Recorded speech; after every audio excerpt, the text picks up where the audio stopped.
नमस्कार, कैसे हैं? नमस्कार, मैं हूं राकेश, आप लोगों के सामने स्वागत करता हूं। उम्मीद करता हूं आप सभी लोग बहुत अच्छे होंगे और बहुत ही इंपॉर्टेंट लेक्चर है ये इकोनॉमिक्स का। सेट नंबर 2 है। इकोनॉमिक्स से एक लेक्चर हम लोगों ने और कर लिया था। 25 क्वेश्चन उसमें थे, 25 क्वेश्चन इसमें है। एनसीईआरटी बेस्ड, टोटली एनसीईआरटी और एससीईआरटी बेस्ड इकोनॉमिक्स के क्वेश्चन हैं। और आप देखेंगे कि परीक्षा होने तक करीब हम लोग 10 सेट इसके कर लेंगे और आपको दिखेंगे इकोनॉमिक्स के क्वेश्चन सीधे यहाँ पे। ऐसे क्वेश्चन एमसीक्यूज हैं जो कि सबसे कठिनतम क्वेश्चन हो सकते हैं। एमसीक्यूज में हमारा पूरा जो नॉलेज है टॉपिक का वो अच्छे से चेक होता है और ये जो स्तर देखेंगे तो आपको लगेगा कि हाँ, इस प्रकार के क्वेश्चन पेपर में पूछे जाते हैं, खासतौर से शिक्षण संबंधी परीक्षाओं में। इक्वली इंपॉर्टेंट टीचिंग के एग्जाम के लिए भी, पीसीएस जैसी परीक्षाओं के लिए भी। पहला क्वेश्चन आप लोगों के सामने दिया हुआ है। अच्छा क्वेश्चन है। नीचे दिए गए जो कथन है, मतलब स्टेटमेंट है, उसमें से कौन कौन सी बात करेक्ट है? ठीक है, बफर स्टॉक की बात हो रही है। बफर स्टॉक, बफर का मतलब होता है एक्स्ट्रा, रिजर्व में। बफर स्टॉक एफसीआई, भारतीय खाद्य निगम के माध्यम से सरकार द्वारा अधिप्राप्त अनाज, गेहूं और चावल का भंडार है। ठीक। दूसरा स्टेटमेंट है न्यूनतम समर्थन मूल्य या न्यूनतम समर्थन कीमत एमएसपी, मिनिमम सपोर्ट प्राइस के अंतर्गत सरकार द्वारा किसानों को उनकी फसल के लिए पहले से ही एक फिक्स्ड कीमत अलाउंस कर दी थी कि इससे कम नहीं मिलेगा आपको, इससे इतना तो मिलेगा ही एटलीस्ट। कोई नहीं खरीदेगा तो हम इतने में खरीदेंगे, ये होता है एमएसपी।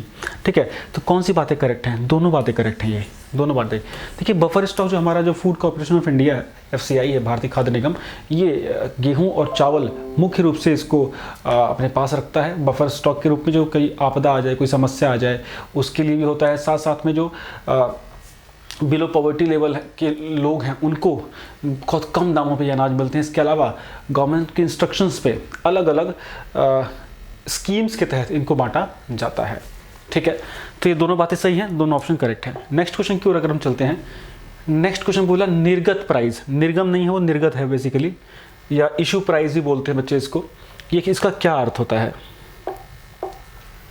ये निर्गत होगा तो ये वो प्राइस होता है, मतलब जिस पर गरीब को अनाज वितरण होता है। मतलब ना, समाज के गरीब तबके को, मतलब जो डिप्राइव्ड क्लास है ना, उसको, प्रायोरिटी क्लास है, उसको बाजार कीमत से कम पर अनाज का वितरण करना ये इशू प्राइस कहा जाता है। जैसे कि अंत्योदय योजना के तहत हो गया या बिलो पॉवर्टी लेवल के तहत हो गया, जिसको priority household ration card holder भी बोला जाता है, उनको अनाज डिस्ट्रीब्यूट करना। ठीक है, निर्गत कीमत। क्लियर है? तीसरे क्वेश्चन की ओर अगर आप चलोगे, तीसरा क्वेश्चन देखिए, राशन कार्ड से संबंधित है। वन नेशन वन राशन की फिलॉसफी खूब चल रही है। आप लोगों को पता है ना, ration card lower class, middle class जैसे फैमिलीज में बहुत कॉमन वर्ड है। पहले जो था, राशन कार्ड के तहत सार्वजनिक वितरण प्रणाली के रूप में सबको राशन मिलता था, चाहे वो लोअर क्लास का हो चाहे वो अपर क्लास का हो, सबके लिए कार्ड होते थे। अभी खासतौर से ये अंत्योदय और बीपीएल की कैटेगरी के लोगों के लिए ज़्यादा कर दिया गया है, डोमिनेटेड करके, सो दैट कि उनको की जो खाद्य सुरक्षा उनको दी जा सके। नेशनल फूड सिक्योरिटी एक्ट 2013 का है, जिसके अंतर्गत 2 कैटेगरी के कार्ड बनाए गए। मैं पहले बता दूं, एक तो अंत्योदय योजना और एक प्रायोरिटी कार्ड होल्डर, जो बीपीएल जिसको बोल सकते हैं। ठीक है, पहले क्या क्या होता था? बीपीएल भी होता था, अंत्योदय भी होता था और एपीएल भी होता था। जो मतलब अबव पॉवर्टी लेवल थे उनको मतलब बीपीएल से थोड़ा महंगा मिलता था अनाज, है ना, तो वह सबको मिलता था। अभी अगर क्वेश्चन पूछता है national food security act NFSA 2013 के तहत कितने टाइप के कार्ड हैं, तो इसके तहत 2 ही टाइप के कार्ड है, बच्चे ध्यान देना, है ना। और अब तो वन नेशन वन कार्ड भी लागू हो गया है, 2018 से पूरी प्रैक्टिस चल रही है, जिसके अंतर्गत एक व्यक्ति अगर किसी भी स्टेट में कार्ड बना लिया है तो किसी भी स्टेट से अनाज ले सकता है सरकार से। ठीक है ना, मान लीजिए मजदूर था, भूमिहीन था, वो दिल्ली में उसने कार्ड बनवा लिया, किसी कारण से वो बिहार में जाके रहने लग गया, महाराष्ट्र में जाके रहने लग गया, तो वहाँ से उसको राशन मिल जाएगा। मतलब फूड की सिक्योरिटी है, ऐसा नहीं कि उसको अनाज के लिए भटकना पड़ेगा। ठीक है, और इसमें लगभग पूरा भारत जितने राज्य हैं लगभग सभी ने सहमति दर्ज करा दी, कुछ को छोड़ के। ठीक है, तो बहुत ही इंपॉर्टेंट क्वेश्चन है। तो इसमें अगर देखा जाए तो पहले तो ये तीनों थे, तो इसमें तीनों होगा वैसे तो, लेकिन अभी एनएफएसए के तहत ये 2 ही हैं बस, नेशनल फूड सिक्योरिटी एक्ट के तहत, इसको ध्यान देना है। नेक्स्ट क्वेश्चन, भारत सरकार के द्वारा फूड सिक्योरिटी के ऊपर एक और क्वेश्चन आ रहा है। भारत सरकार के खाद्य सुरक्षा के संबंध में शुरू की गई विभिन्न योजनाएं और उनके लक्षित समूह, मतलब टारगेटेड जो ग्रुप्स है, किसके लिए ये योजनाएं शुरू की गई थी, उसके बारे में कौन कौन सी बातें दी गई हैं और उसमें से कौन सी बातें सही मैच हैं, ये बताया गया है। मतलब ये स्कीम्स हैं और इसमें किसको टारगेट किया जा रहा है, किस समूह को टारगेट किया जा रहा है, वो है। तो पहला सार्वजनिक वितरण, मतलब पब्लिक डिस्ट्रीब्यूशन, पीडीएस सिस्टम होता है ना, पब्लिक डिस्ट्रीब्यूशन सिस्टम, मैंने जैसे बताया पहले पब्लिक डिस्ट्रीब्यूशन सिस्टम के तहत, राशनिंग के तहत सबको अनाज मिलता था। जो गरीब थे उन्हें कम दाम पे, जो थोड़े उससे ऊपर थे उन्हें थोड़ा ज़्यादा महंगा, और जो नॉर्मल थे उनको नॉर्मल महंगा। ठीक है, तो सार्वजनिक वितरण के तहत सर्वजन, सब लोगों को, सबके लिए था, बिल्कुल करेक्ट है ये। उसके बाद टारगेटेड सार्वजनिक वितरण, मतलब कुछ खास लोगों को बंटना शुरू हो गया कि भाई इनको ही बांटा जाए, जैसे बीपीएल, अंत्योदय, ये भी करेक्ट है। निर्धनों में सबसे निर्धन और गैर निर्धन, ठीक हो गया। अंत्योदय अन्न योजना, निर्धनों में सबसे निर्धन, अंत्योदय का मतलब क्या होता है, अंत का उदय हो। ठीक है। अन्नपूर्णा योजना, पिछड़े ब्लॉक, नहीं। देखिए ये जो लक्षित वितरण, सार्वजनिक वितरण जो प्रोसेस शुरू हुआ था, ये 1997 से शुरू हुआ है। ठीक है ना, टारगेटेड करके 1992 में इसको पायलट बेसिस पे शुरू किया गया था 1700 ब्लॉक्स में भारत के, फिर 1997 से कंटिन्यू कर दिया गया पूरे देश में। और अंत्योदय योजना सन 2000 से शुरू हुई थी, जो बिल्कुल ही अति गरीब जो लोग हैं, अति अति बिल्कुल पिछड़े हुए, उनके लिए सन 2000 से। अन्नपूर्णा योजना का इससे कोई रिलेशन नहीं है, तो फोर्थ ऑप्शन हटा दो, तो पहला दूसरा तीसरा आपका करेक्ट है। ठीक है। डीएसएसबी की परीक्षा में ज़बरदस्त रिव्यू आया है हमको, डीएसएसबी से जो के लिए टीजीटी के पेपर में ज़बरदस्त वर्ल्ड हिस्ट्री शानदार हमारे पीडीएफ से क्वेश्चन आए हैं। और इसमें जूनियर सुपर टेट में भी आप देखना, एसएसटी और जीएस के पोर्शन में सीधे सीधे क्वेश्चन आपको देखने को मिलेंगे। हमारी क्लासेस की फ्रिक्वेंसी बहुत कम है लेकिन इंटेंस है। ठीक है, चलिए नेक्स्ट क्वेश्चन की ओर। नेक्स्ट क्वेश्चन क्या बोल रहा है, किसी भी देश की औसत आय बहुत ही इंपॉर्टेंट होती है, बिकॉज किसी भी देश की औसत आय उसके डेवलपमेंट की सूचक होती है। पैमाना निर्धारित कर दिया गया, वैसे डेवलपमेंट के पैमाने बहुत अलग अलग कई सारे होने चाहिए। ह्यूमन डेवलपमेंट इंडेक्स को तो ज़्यादा बेहतर माना जाना चाहिए, लेकिन स्टिल नेशनल इनकम को किसी भी देश की एक प्रकार से खुशहाली से या डेवलपमेंट से जोड़ के देखा जाता है ना। तो उसकी गणना किस प्रकार होती है, जितना उस देश ने कमाया। अब आपके घर की में कितनी इनकम हो रही है, उसकी गणना कैसे होगी। घर में कुल जितनी कमाई आती है, मान लीजिए आपके पिताजी अर्न कर रहे हैं, आपके 2 भाई अर्न कर रहे हैं, ठीक है, उन तीनों की इनकम जोड़ लो और टोटल जितने फैमिली मेंबर उसे डिवाइड कर दो, तो वो पर कैपिटल इनकम हो जाएगी। As simple is that. तो सेम सिचुएशन हमारी इस नेशन लेवल पे भी है। देश की जितनी आय है डिवाइडेड बाय उसकी जितनी पॉपुलेशन है, डन। ए, ठीक है, कुछ नहीं इसमें, cut to cut, done. Next question की ओर अगर हम चलते हैं, नेक्स्ट क्वेश्चन क्या बोल रहा है, नीचे दिए गए राज्यों में इन्फेंट मोर्टेलिटी रेट सबसे कम किसका है। IMR, एक क्वेश्चन पहले भी आया था। इन्फेंट मोर्टेलिटी रेट का मतलब होता है शिशु मृत्यु दर, जिसका मतलब होता है कि अगर 1000 बच्चे पैदा हुए हैं अगर किसी जगह पे, तो उसमें से 1000 जीवित बच्चे अगर हैं, तो उसमें से कितने बच्चे एक्सपायर हो गए 1 वर्ष के अंदर, उसको IMR बोला जाता है, इन्फेंट मोर्टेलिटी रेट बोला जाता है। मान लीजिए किसी क्षेत्र में 1000 बच्चे हुए जीवित रहे और 1 वर्ष के भीतर 20 बच्चे गुजर गए, है ना, 1 वर्ष की आयु पूरी करने से पहले, तो उस क्षेत्र की या उस राज्य की IMR हो जाएगी 20।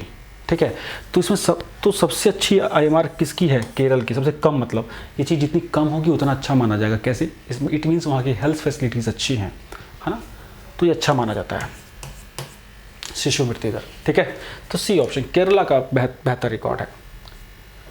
केरला आपका सेक्स रेशो में, केरला IMR में, CMR में, उसके बाद केरला लिटरेसी में बहुत ऊपर है। नेक्स्ट क्वेश्चन, वैश्विक स्तर पे या ग्लोबल लेवल पे मानव विकास रिपोर्ट, ह्यूमन डेवलपमेंट रिपोर्ट जो है, ह्यूमन डेवलपमेंट रिपोर्ट का प्रकाशन किसके द्वारा किया जाता है। ऑप्शन है संयुक्त राष्ट्र विकास कार्यक्रम, विश्व बैंक, अंतर्राष्ट्रीय मौद्रिक कोष या विश्व व्यापार संगठन। तो आंसर है संयुक्त राष्ट्र विकास कार्यक्रम, UNDP। ठीक है, UNDP स्टेट वे क्वेश्चन है। नेक्स्ट क्वेश्चन की ओर अगर हम देखिए, नेक्स्ट क्वेश्चन क्या बोल रहा है, ह्यूमन डेवलपमेंट रिपोर्ट की बात अगर करें, ह्यूमन डेवलपमेंट इंडेक्स होना चाहिए, बेसिकली रिपोर्ट की जगह इंडेक्स होना चाहिए। ठीक है, इसमें जो रैंकिंग होती है, इंडिया की रैंकिंग लगभग 130, 131, 129 के आसपास रहती है ना। तो इसमें क्या पैमाने यूज़ किए जाते हैं, इसमें जो human development index basically UNDP के द्वारा जारी किया जाता है। इसको शुरू किया था महबूबुल हक ने, जो कि पाकिस्तान के अर्थशास्त्री थे। उसके साथ साथ नोबेल पुरस्कार विजेता भारतीय मूल के अमर्त्य सेन को भी इसका श्रेय जाता है।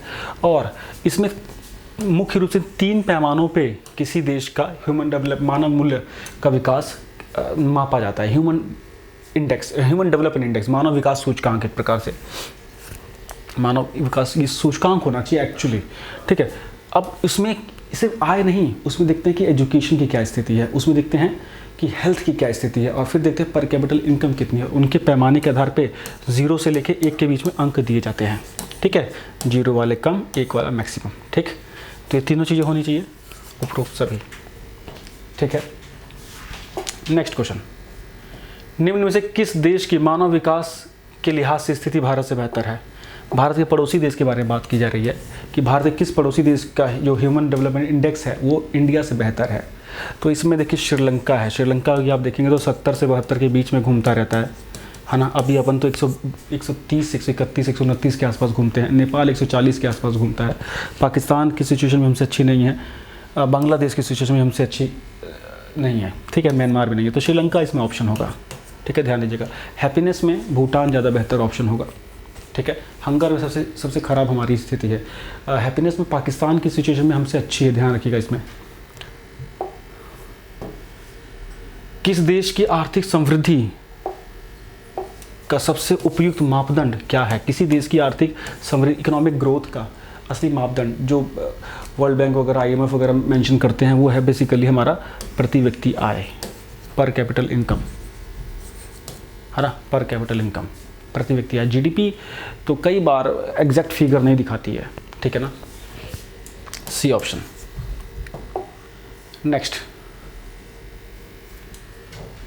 नेक्स्ट क्वेश्चन क्या कह रहा है? दिए गए कथनों को ध्यानपूर्वक पढ़िए। पहला पॉइंट ए, जब प्राकृतिक संसाधनों का उपयोग करके किसी वस्तु का निर्माण किया जाता है या उत्पादन किया जाता है तो उसे प्राथमिक क्षेत्र गतिविधि कहा जाता है। बिल्कुल सही बात। प्राइमरी सेक्टर हमारी इकोनॉमी का क्या है, जिसमें कि एग्रीकल्चर से या खेती से कोई भी चीज़ अगर जुड़ी हुई एक्टिविटी डायरेक्ट इनडायरेक्ट तो वो प्राइमरी सेक्टर में आती है। जैसे कृषि उद्योग हो गए, आपके डेयरी फार्मिंग हो गया, पशुपालन, ये सब। तो ये पहला स्टेटमेंट यही बोल रहा है, तो बिल्कुल करेक्ट है पहला स्टेटमेंट। सेकेंडरी सेक्टर के बारे में बोल रहा है कि सेकेंडरी सेक्टर की गतिविधियों के अंतर्गत प्राकृतिक उत्पादों को मैन्युफैक्चरिंग के जरिए अन्य रूपों में परिवर्तित किया जाता है। बिल्कुल ठीक बात है, ये स्टेटमेंट भी सही है। कपास लिया, प्राइमरी सेक्टर था, उससे शर्ट बनाई, सेकेंडरी सेक्टर कहलाएगा, शर्ट की कंपनी। ठीक है, तो दोनों स्टेटमेंट सही है बाबू। सी डन हो गया जी। देखिए बहुत इंपॉर्टेंट ये PDF मिल जाएगी टेलीग्राम और ऐप पे। ऐप को इंस्टॉल नहीं किया, प्लीज़ प्लीज़ प्लीज़ ऐप को इंस्टॉल कीजिए। उसको क्विज़ को इतने हज़ारों क्वेश्चन आ गए, उसे अटेम्प्ट करिए, अपना स्कोर देखिए। PDFs पढ़ी हैं अनगिनत, यूज़ कीजिए उसको। करंट पड़ा है 10 महीनों का, यूज़ कीजिए। ठीक है, और 5 स्टार रेट कीजिए। ठीक है, तो सी ऑप्शन हो गया। नेक्स्ट क्वेश्चन को देखें। नेक्स्ट क्वेश्चन क्या बोल रहा है?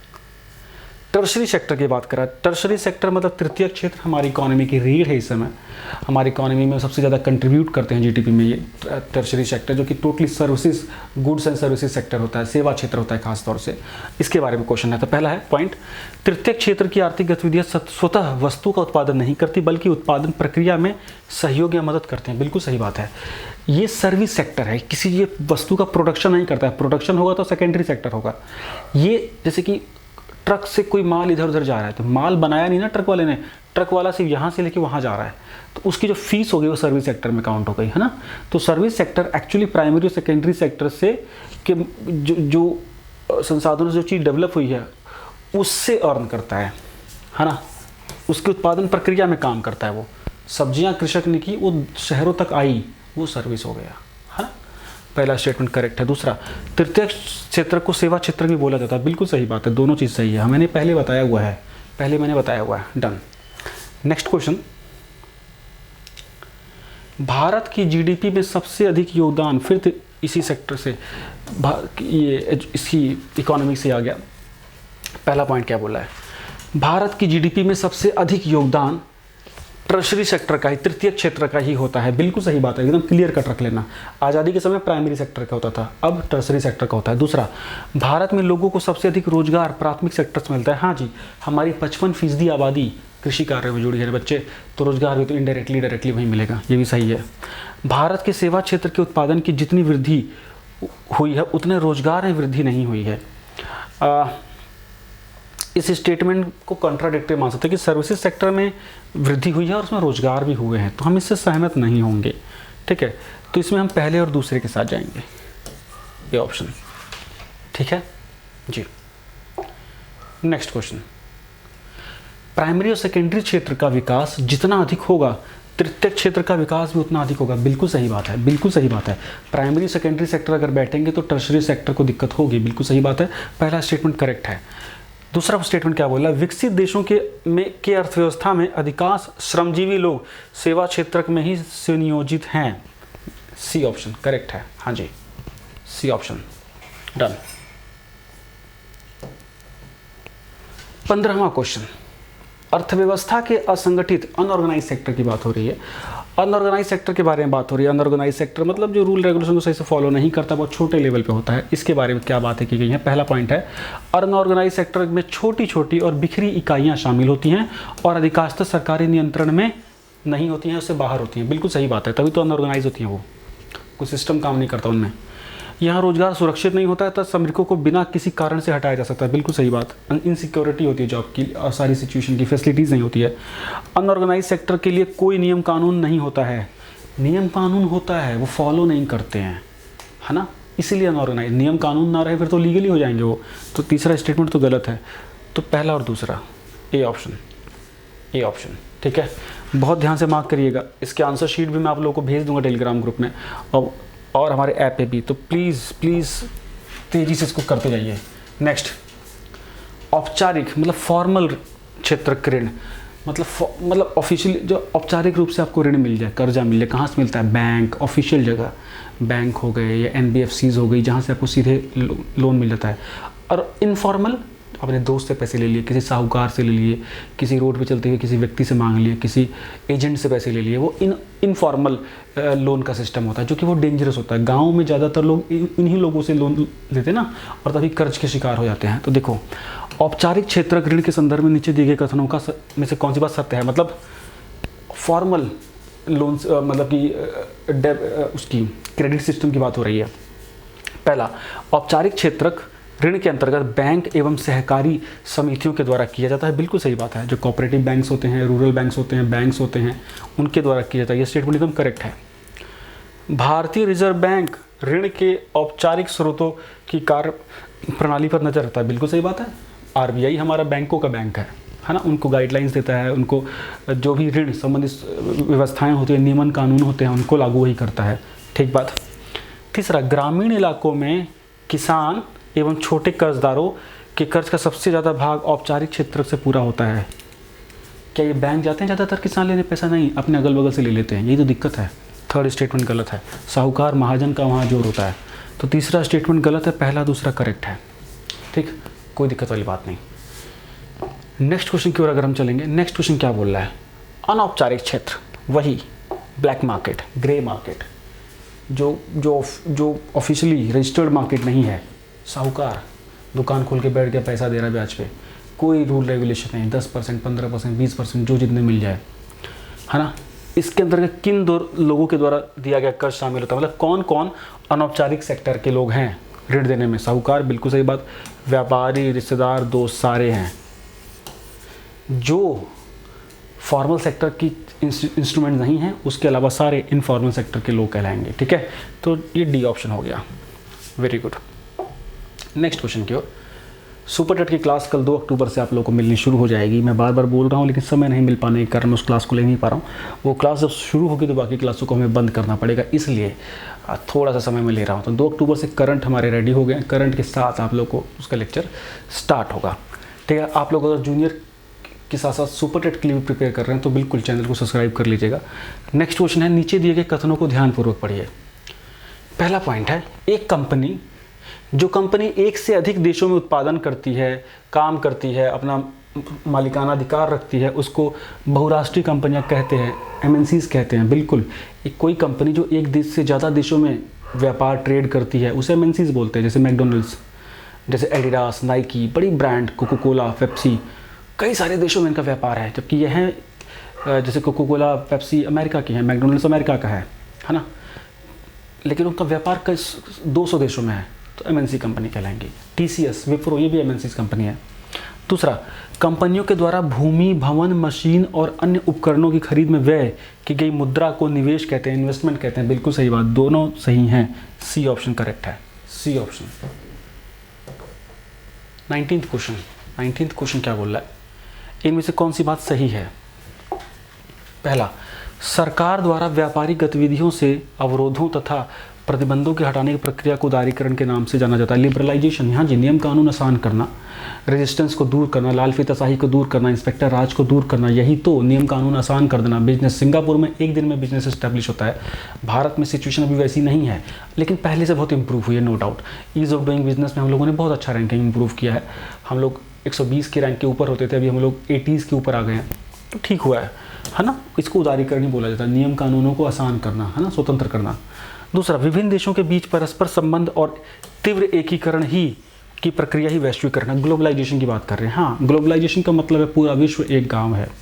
कोई पॉलिटिकल बॉर्डर्स होने चाहिए, इकोनॉमिक बॉर्डर्स नहीं होने चाहिए, कोई भी फ्री ट्रेड की संज्ञा हो, वही वैश्वीकरण कहलाता है। कोई कहीं भी जाके व्यापार करे, कहीं जाके कार्य करे, ठीक है। सर्वाइवल ऑफ फिटेस्ट, फायदे भी हैं नुकसान भी हैं, दोनों स्टेटमेंट करेक्ट है। नेक्स्ट क्वेश्चन, WTO विश्व व्यापार संगठन का मुख्य काम क्या है? विश्व व्यापार संगठन का मुख्य काम है इक्वल बैटलफील्ड बनाना पूरी दुनिया में, कि व्यापार में कोई अतिरिक्त लाभ ना ले, सबको बराबर का मौका मिले, उदारता रहे, नियम कानून आसान बनाना, ये ऑप्शन होगा इसका। कोई देश ने अगर सख्ती बरत रखी है तो उसको कंपेल करना कि वो नियम कानूनों को आसान बनाए व्यापार के लिए, ठीक है, ये ऑप्शन। नेक्स्ट 21वां क्वेश्चन, भारत सरकार के द्वारा उपभोक्ताओं के कोपरा एक्ट करके है 1986 का, COPRA करके बोलते हैं, कंज्यूमर प्रोटेक्शन राइट एक्ट, 1986 में आया था, उसके बारे में कुछ बात कर रहे हैं। क्या बोल रहे हैं? पहला पॉइंट बोल रहे हैं कि इस एक्ट के तहत उपभोक्ता अदालत का गठन किया गया है। हाँ जी, कंज्यूमर कोर्ट्स बनी हुई हैं। दूसरा, इस एक्ट के तहत राष्ट्रीय, राज्य एवं जिला स्तरीय न्यायिक तंत्र की स्थापना की गई है। इस एक्ट के 3 लेवल की कोर्ट्स बनी हैं, डिस्ट्रिक्ट लेवल पे, स्टेट लेवल पे और सेंट्रल लेवल पे। 20 लाख तक का अगर कोई इशू होता है कंज्यूमर का तो वो डिस्ट्रिक्ट लेवल पे सॉर्ट आउट होता है, उसमें होता है। 20 लाख से 1 करोड़ के बीच का अगर कोई इशू होता है तो वो स्टेट लेवल की कोर्ट में सॉर्ट आउट होता है, कंज्यूमर फोरम में। और उससे ऊपर का अगर अमाउंट होता है तो वो सेंट्रल या फेडरल जो कोर्ट होती है कंज्यूमर की, उसमें सेटल डाउन होता है। तो ये स्टेटमेंट भी सही है। तीसरा, इस अधिनियम के अंतर्गत राष्ट्रीय उपभोक्ता अदालत के आदेश के विरुद्ध अन्य कहीं जाने की अपील नहीं की जा सकती। ऐसा नहीं है, गलत है ये। तीसरा पॉइंट गलत है, पहला दूसरा सही है, ठीक। चलो, इस अधिनियम में उपभोक्ता को उपभोक्ता अदालत में प्रतिनिधित्व का अधिकार नहीं देते, बिल्कुल मिलता है, ये भी गलत है, पहला दूसरा सही है बस। भारत में सूचना का अधिकार कब आया? 2005, RTI 2005, इजी है। RTE से कंफ्यूज मत होना, RTE कब आया बताना मेरे को। नेक्स्ट है औपनिवेशिक शासन, जो अंग्रेजों ने हमारे पे शासन किया उसको बोलते हैं, के अंतर्गत उस समय की जो इकोनॉमिक डेवलपमेंट थी उसकी बात हो रही है, ठीक है। पहला पॉइंट, अंग्रेजी शासन की स्थापना से पूर्व भारत की अपनी एक इंडिपेंडेंट इकोनॉमी थी, बिल्कुल सही बात है, उनकी अपनी, हमारा भारत की अपनी अर्थव्यवस्था थी, ट्रेड होता था रोम तक, ठीक बात। दूसरा, औपनिवेशिक शासकों की आर्थिक नीतियां शासित देश और वहां के लोगों के आर्थिक हितों के संरक्षण और संवर्धन से प्रेरित थी, मतलब कि अंग्रेजों ने हमारे हित के लिए, हमारा इकोनॉमिक डेवलपमेंट जो बदलाव आए हमारे अंग्रेजों के आने पे हमारी इकोनॉमी में, वो हमारे फ़ायदे के लिए थे क्या? जी नहीं, गलत है वो बात, सेकंड पॉइंट गलत है, उनको अपना फ़ायदा देखना था। Economic theory of drain of wealth, दादा भाई नौरोजी ने लिखा हुआ है ना, उन्होंने हमारी इकोनॉमी को ड्रेन किया है ना, अपनी इंडस्ट्रियल रेवोल्यूशन को सेटल डाउन करने के लिए यहाँ से कच्चा माल ले गए, है ना, एक घर के एक तरह गोदाम की तरह यूज़ किया, फिर जो यहाँ से माल बना उसको ले जाके इंडिया की मार्केट में लाए, फिर मार्केट की तरह यूज़ किया, एक्सप्लॉइट किया, ठीक है। तो सेकंड पॉइंट कहीं से भी सही नहीं होगा, तो सिर्फ पहला पॉइंट करेक्ट है। नेक्स्ट क्वेश्चन, औपनिवेशिक शासन के अंतर्गत कृषि के संदर्भ में कुछ बातें हैं, एग्रीकल्चर एग्रीगेरियन क्राइसिस की ऊपर बात हो रही है। पहला पॉइंट, ब्रिटिश औपनिवेशिक शासनकाल के अंतर्गत बढ़ते उद्योगों के कारण भारत मूलतः एक कृषि अर्थव्यवस्था से औद्योगिक अर्थव्यवस्था में बदल गया। ऐसा कुछ नहीं है, हमारी एग्रीकल्चर इकोनॉमी तो ब्रेक हुई है, इंडस्ट्रियल इकोनॉमी भी ब्रेक हो गई, बुनकर सब हथकरघा सब चौपट हो गया। इंडस्ट्रियल रेवोल्यूशन ने इंडिया के इंडस्ट्रीज को ख़त्म कर दिया, तो पहला स्टेटमेंट गलत है। दूसरा, इस काल में एक बड़ी जनसंख्या का व्यवसाय होने के बाद भी कृषि क्षेत्र में गतिहीन विकास की प्रक्रिया चलती रही, मतलब गतिहीन रहा, इस पॉइंट को सही कह सकते हो आप, दूसरा पॉइंट बस, ठीक है। सिर्फ इसमें से कौन सा पॉइंट सही है? अच्छा, तीसरा पॉइंट भी है, इस काल में कृषि क्षेत्र में वृद्धि के कारण कुल कृषि उत्पादन में वृद्धि हुई। मेरे हिसाब से इसमें सिर्फ और सिर्फ सेकंड ऑप्शन करेक्ट है, ठीक है, सेकंड ऑप्शन करेक्ट है। आप अपना व्यू पॉइंट मुझे बताइएगा। नेक्स्ट क्वेश्चन, औपनिवेशिक काल में हो रहे विऔद्योगिकरण के पीछे औपनिवेशिक शासकों के उद्देश्यों के संदर्भ में कौन सी बात सही है? वही औपनिवेशिक काल का ही वे भारत को इंग्लैंड में विकसित हो रहे आधुनिक उद्योगों के लिए कच्चे माल का एक अड्डा बनाना चाहते थे निर्याता, कि यहाँ से सिर्फ कच्चा माल लेते रहे। करेक्ट बात, बिल्कुल सही बात।